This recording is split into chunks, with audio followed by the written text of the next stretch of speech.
Yo, what's up everyone? In this video, I'm going to break down English as a stress time language and what you need to do to create a natural sounding rhythm and be understood more easily while you're speaking. So the first thing you need to learn is the difference between content words and function words. A content word is a word that brings us the most important part of the message.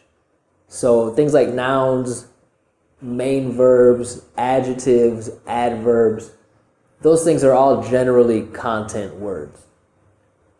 Function words are the words that aren't really as important. They're just kind of fillers. They just connect those content words together with proper grammar. So things like pronouns, prepositions, articles, those are all generally function words. So content words have stressed syllables. Function words don't have stressed syllables. So what do we have to do when we're speaking? We have to make it super obvious to the listener which syllables are stressed and which syllables are unstressed. So there's certain characteristics that you have to use to create this contrast that really makes an American English listener's brain click on to what you're saying. So without this contrast, it's really hard for a native American English speaker to understand what you're saying, even if you're using all of the correct words, all of the correct grammar, all of the correct vowel sounds and consonant sounds. If you don't create this contrast, it's not going to arrive to my ears in a natural way. So here we go. These are the characteristics that we have to use. The first one is energy. And this is probably what most people think about when they think about stressed syllables and unstressed syllables. So a stressed syllable has more energy than an unstressed syllable. The next is mouth position. A stressed syllable has a more open mouth position than an unstressed syllable.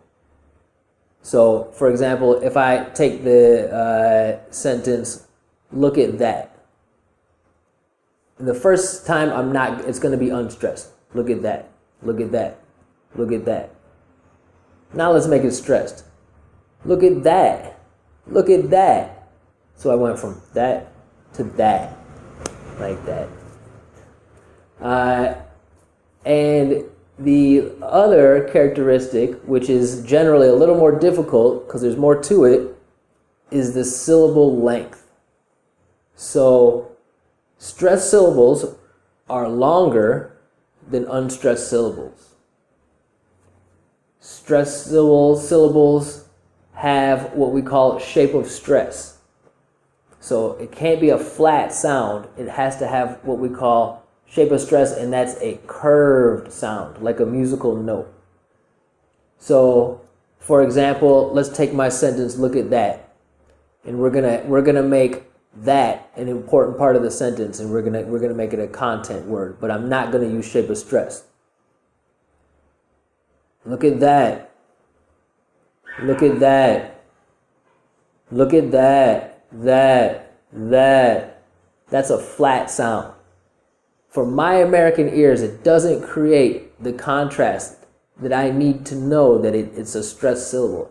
I need to hear this curved shape here. So instead of that, it needs to be that, at, with this shape of stress. And for my American ears, that's going to stand out, and I'm going to say, hey, all right, that's a stressed syllable. It's going to be obvious for my ears. On the other side, when we have the unstressed syllables that are shorter, we want them to be shorter. And one thing that we don't want to do is confuse length, shortness with speed. A lot of students confuse or try to make their syllables short by saying them very fast. And that's not what we're doing. We're actually just cutting them down. So with this sentence, instead of saying, look at that, let's make it a function word and say, look at that, that, Look at that. So now has a more closed mouth position, and it's shorter. Another thing that happens a lot in the unstressed syllables, when we're making them short, we make them so short that we often make a reduction. And if you've seen it in some of my videos in the past, you've heard me talk about reductions. A reduction is when we remove the vowel sound and just pronounce the consonants there, because that vowel sound is not important. That syllable is not an important part of the word. So we're trying to make it as obvious as possible that this is not a stressed syllable.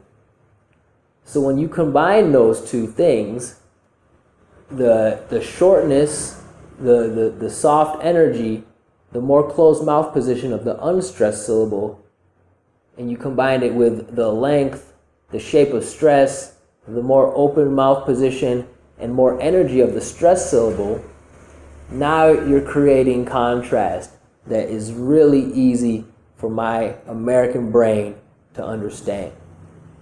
So those are a lot of rules here, and I don't want to make too long of a video, so we're going to stop it here. And now that you guys know about this stuff, you can kind of start to listen for it as you're going through your daily practice, or however you're practicing or consuming your English media or language. I'm going to make another video probably right after this, and we're going to take some example sentences and we're going to analyze all of these characteristics here in the sentences. So that's it. Now that you know this stuff, like I said, tune your ear for it, start to imitate it, and you just boosted up your English.